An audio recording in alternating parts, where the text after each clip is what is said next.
Aux États-Unis, débarrage de la course à l'élection présidentielle avec le début du processus de sélection des candidats.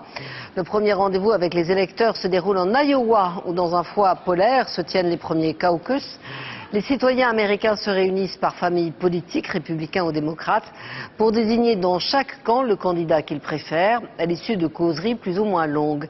Explication Alain Chalvron et Aaron Diamant. Dans les campagnes de l'Iowa, par -15, -20, le sport national, c'est la chasse au canard. Dans les villes, c'est la chasse aux politiques. Et si la colle remplace la chevrotine, le jeu est assez dangereux aussi et en laissera plus d'un sur le tapis. Pas de doute, la proie de choix, c'est Barack Obama. C'est lui qui attire le plus de monde et suscite le plus d'enthousiasme. Le tout dernier sondage le place en tête chez les démocrates. Il a en tout cas réussi à imposer son mot d'ordre. Changement. Tout le monde parle maintenant, comme moi, de changement. Si imiter l'autre est une forme suprême de flatterie, alors on a gagné.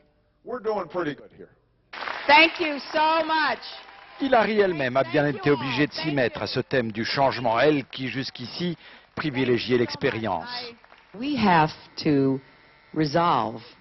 la situation, il faut trouver quelqu'un qui puisse être compétent dès le premier jour.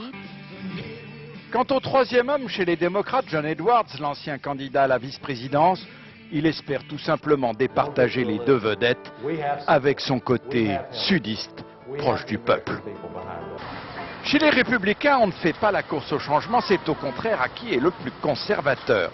Et la foulée un peu lourde de Mike Huckabee est trompeuse. L'ancien pasteur, ex-gouverneur de l'Arkansas, inconnu il y a 2 mois, fait maintenant figure de favori. Ses recettes, une utilisation sans modération de la croix, de la Bible et du bon Dieu, et un solide sens de l'humour qui transforme ses meetings en parties de rigolade. De quoi faire râler Mitt Romney, le milliardaire mormon qui a investi ici des sommes considérables et qui se voit sérieusement menacé. Quant aux favoris républicains au niveau national, Rudy Giuliani, l'ancien maire de New York, il fait campagne en Floride. L'Iowa et ses frimas, c'est pas son truc.